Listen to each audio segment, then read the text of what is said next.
గారిని దీవించి ఆశ్రయించము, అయ్య గారిని దీవించి ఆశ్రయించము. నీకు వందనాలు స్తోత్రాలు ప్రభువా. మరి అవును దేవా నాయన, మరి యేసయ్యా మా పాపముల కోసం మా అతిక్రమముల కోసం ఆకర్షికగా ఆరబోసిన దేవా నీకు వందనాలు స్తోత్రాలు అయ్యా. నువ్వు చేసిన మేలకై మేమేమి ఇచ్చి నీ రుణం తీర్చుకోలేం దేవా, నీకు వందనాలు స్తోత్రాలు అయ్యా. ప్రభువా మరి వచ్చిన బిడ్డలను ఆశీర్వదించము, దీవించము, బలపరచము దేవుడా. రాలేక బిడ్డలను కూడా ఆశీర్వదించము, దీవించము, బలపరచము దేవా. అయ్యా నీకు వందనాలు స్తోత్రాలు అయ్యా. మరి ఏ కుటుంబంలో ఏ శోధనలు ఉన్న దేవా నువ్వు ఎరుగు దేవా, నీకు వందనాలు స్తోత్రాలు దేవా.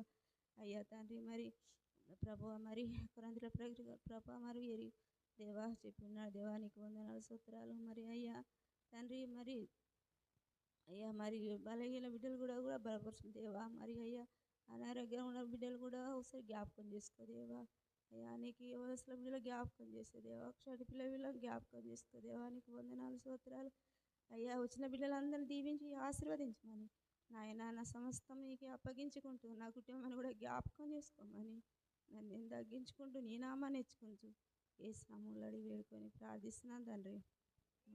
స్తుతి పాత్రుడా, స్తోత్రార్హుడా, స్తుతులందుకో